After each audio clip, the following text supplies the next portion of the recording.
اپنا کاروبار اپنی انا کو ٹھیس نہ پہنچے، حرمت غریب نواز کی ہتک کرنے والے اخیار نہیں تم ہو، جب تم ہی نے اپنے گھر کو تماشا گاہ بنا لیا ہے۔ فتنوں سے تم اپنا گھر نہیں بچا سکے، اپنی ملت کیا بچاؤ گے؟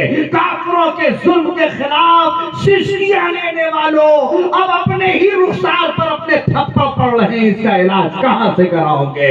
رب کا قانون تمہیں آواز دے رہا ہے، رب کا فرمان بلا رہا ہے، واعتصموا بحبل اللہ جمیعا، اللہ کی رسی کو مضبوط تھام لو، ولا تفرقوا، فرقے فرقے مت ہو جاؤ۔ بہت خوب بہت خوب۔ مشربی تعصب، علاقائی تعصب، لسانی تفریق، ارے ہم تو مسلمان ہیں، اور آقا کریم صلی اللہ علیہ وسلم نے خطبہ وداع کے موقع پر فرمایا کہ جاہلیت کی ساری رسموں کو اپنے پاؤں تلے رونگ رہا۔ کسی عربی کو عجمی پر، کسی گورے کو کالے پر، کسی قرشی کو غیر قرشی پر کوئی فضیلت حاصل نہیں۔ ان اکرمکم عند اللہ اتقاکم۔ آج وہی جاہلیت کے بت دوبارہ زندہ کر دیے جا رہے ہیں۔ ایام جاہلیت میں جن بتوں کی پرستش ہو رہی تھی، کبر و نخوت کے بت آج ہمارے دلوں میں جگہ لے چکے ہیں۔ علاقائی تعصب کا بت ہمارے سینے میں آ چکا ہے۔ مشربی نفرت، وہ چشتی ہے، وہ قادری ہے، وہ سہروردی ہے، وہ صاحب فلاں ہے۔ میں تم سے پوچھنا چاہتا ہوں، یہ چشتی ہے مسلمان ہے کہ نہیں ہے؟ یہ قادری ہے اہل سنت ہے کہ نہیں ہے؟ یہ فلاں ہے، ابے سلسلے کی بنیاد پر تفریق نہیں کی جائے گی۔ فقہ کے 4 مذاہب ہیں، ان کی بنیاد پر تفریق نہیں کی جائے گی۔ ہم سب کا عقیدہ ایک ہے، مسلک ایک ہے، جسے تعارف کے طور پر اس زمانے میں مسلک اعلیٰ حضرت کہا جاتا ہے۔ یہی مسلک ہے جس کی تعلیم غریب نواز نے دی ہے، جس کی تعلیم حضرت غوث اعظم نے دی ہے۔ وہ اپنے زمانے میں کسی اور نام سے پہچانا جا رہا تھا، آج طریقہ غوثیہ مسلک اعلیٰ حضرت سے پہچانا جائے گا، طریقہ غریب نواز مسلک اعلیٰ حضرت سے پہچانا۔ یا رسول اللہ یا رسول اللہ، زندہ باد زندہ باد، اعلیٰ حضرت اعلیٰ حضرت، تاج الشریعہ تاج الشریعہ، تاج الشریعہ تاج الشریعہ، زندہ باد زندہ باد، زندہ باد زندہ باد، اتنی نفرت، زندہ باد زندہ باد۔ اتنا تعصب اگر تم بدعقیدوں سے برتتے تو شاید یہ برا دن نہ دیکھنا نصیب ہوتا۔ بدعقیدوں سے سری ملا کر تم بیٹھو، کاندھے سے کاندھا ملا کر تم چلو۔ اعلیٰ حضرت سے تمہیں نفرت کس بات کی ہے؟ امام محمد رضا نے کیا تمہارا گھر جلایا ہے؟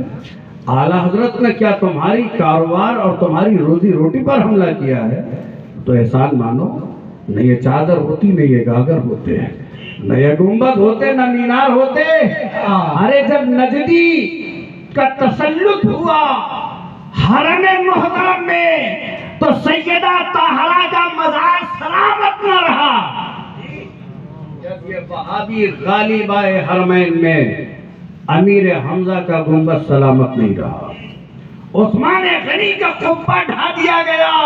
اگر اسماعیلی دعوت اور وہابیت کی یہ کارستانیاں امام محمد رضا کے قلم نے بے نقاب نہ کی ہوتی، آج نہ در ہوتا، نہ دروازہ ہوتا، نہ خانقاہ ہوتی، نہ مزار ہوتا۔ بے شک بے شک، سبحان اللہ سبحان اللہ، ماشاء اللہ۔ احسان مانو تمہارا جو اسلام ہمیں غریب نواز نے دیا تھا، اس کی حفاظت کسی اور نے نہیں کی ہے، اعلیٰ حضرت نے کی ہے۔ ہم داعیے اسلام غریب نواز کا بھی احترام کرتے ہیں اور محافظ اسلام اعلیٰ حضرت کا بھی احترام کرتے ہیں۔ اس زاویے سے آپ دیکھیں، اور جو نفرتیں پھیلائی جا رہی ہیں، جو تعصب اور تشدد کا ماحول بنایا جا رہا ہے، تمہیں اس کے خلاف انصاف کے ساتھ اٹھ کھڑا ہونا ہوگا۔ یہ غیر شرعی حرکتیں کرنے والے اور اپنے آقاؤں کی امانتوں کے ساتھ بددیانتی کرنے والوں کا تمہیں محاسبہ کرنا پڑے گا۔ میں نہیں کہتا کہ گروہی عصبیت کے شکار ہو، میں اس کا مخالف ہوں۔ اعلیٰ حضرت فاضل بریلوی رضی اللہ تعالیٰ عنہ نے مشرق کی بنیاد پر لوگوں کو قریب نہیں کیا تھا۔ اعلیٰ حضرت کو پڑھو، آج یہاں بھی کچھ ایسے شرپسند واقع ہو گئے جو نام لیتے ہیں مسلک اعلیٰ حضرت کا، نام لیتے ہیں تاج الشریعہ کا، مگر مسائل کی حقیقت سمجھے بغیر ارے ہم جیسوں کا مقاطعہ کیا جاتا ہے، یہ مسلک کا آدمی نہیں ہے۔ تم سمجھاؤ گے ہمیں مسلک؟ عمر گزری ہے اسی دشت کی سیاہی میں، آنکھیں پڑ گئے ہیں پاؤں میں، خدمت کی ہے قوم کی ہم نے۔ آج چند روز ہوئے تم جماعت سے متعلق ہوئے، ہم کو بتاؤ گے، ہم کو سمجھاؤ گے، تم حکم لگاؤ گے، یہ بے باکی اور یہ جرأت تمہیں ختم کرنی ہوگی، انصاف کے راستے پر آنا پڑے گا، حق کو حق کہا جائے گا، باطل کو باطل کہا جائے گا۔ اعلیٰ حضرت فاضل بریلوی رضی اللہ تعالیٰ عنہ کے دوستانہ مراسم ہے میرے مرشد برحق کے جد کریم سے حضرت مولانا عبدالکریم جبل پوری، وہ رضوی نہیں تھی، قادری نہیں تھی، نقش بندی تھے، نقش بندی تھے، اور اعلیٰ حضرت کے معاصرین میں، ان کے محبین میں، ان کے دوستوں میں تھے۔ اعلیٰ حضرت انہیں خط لکھا کرتے تھے، وہ اعلیٰ حضرت کو خط لکھتے۔ دونوں کے تعلقات کتنے قریبی ہیں اگر یہ جاننا ہے تو مرشد برحق آقائے نعمت سیدنا برہان ملت علیہ رحمہ کی لکھی ہوئی کتاب ہے اکرام امام محمد رضا، اسے پڑھتے جاؤ، دماغ کھلتا جائے گا، آنکھ روشن ہوتی جائے گی۔ نقش بندی تھی۔ حضرت مولانا عبدالعلیم میرٹھی رحمت اللہ تعالیٰ علیہ اور ان کے برادر محترم وہ بھی تبلیغ دین میں بڑی محنت اور جاپشانی کا مظاہرہ کر رہے تھے۔ یہ لوگ بھی مارہرہ سے مرید نہیں تھے، یہ حضور اشرفی میاں کے مرید تھے، اشرفی تھے لوگ۔ اور آگے بڑھئے، یہ صدر الافاضل علیہ رحمت و رضوان کنز الایمان کے حاشیے پر جن کی تفسیر چھپی ہوئی ہے، یہ اشرفی میاں کے مرید۔ کیا اعلیٰ حضرت نے مشرق کی بنیاد میں تفریق فرمائی ہے؟ حب رسالت پناہی کے نام پر سب ایک ساتھ ہو گئے، اور اعلیٰ حضرت رضی اللہ تعالیٰ عنہ کی تائید کرنے والے حضور صدر الافاضل، حضور مبلغ اسلام علامہ عبدالعلیم میرٹھی رحمت اللہ تعالیٰ علیہ، حضور مہاجر مدنی حضرت علامہ ضیاء الدین رحمت اللہ تعالیٰ علیہ، عید الاسلام مولانا عبدالسلام جبل پوری علیہ رحمہ، ان تمام لوگوں نے حب رسالت پناہی کی بنیاد پر ایک محاذ قائم کیا تھا اور دنیا کو پیغام دیا تھا کہ ہمارا ٹارگٹ، ہمارا دشمن، ہمارا نشانہ کوئی اور نہیں ہے، وہی ہے جسے امام محمد رضا نے کہا کہ وہ جسے وہابیہ نے دیا ہے لقب ذبیح و شہید کا، وہ شہید تیرے نفس تھا، وہ قتیل تیرے نفس تھا، وہ شہید تیرے خیال ہے۔ اعلیٰ حضرت نے دشمن کی پہچان بتائی، ان وہابیوں سے لڑو، ان سے اپنا دین بچاؤ، اور اب ضرورت آ گئی ہے کہ وہابیت کے ساتھ ساتھ حب اہل بیت کے نام پر جو رافضیت ہمارے گھر میں گھس رہی ہے، ہم اس کا سد باب کریں اور ہم بتائیں کہ ہم اس مسلک کے ماننے والے ہیں جس مسلک کا اعلان اس طرح ہوتا ہے کہ اہل سنت کا ہے بیڑا پار، اصحاب حضور نجم ہے اور ناؤ ہے اطرت رسول اللہ کی۔ انشاءاللہ تعالی گفتگو کا اگلا حصہ پھر آپ سماعت کریں گے۔ وما علینا الا البلاغ۔ السلام علیکم۔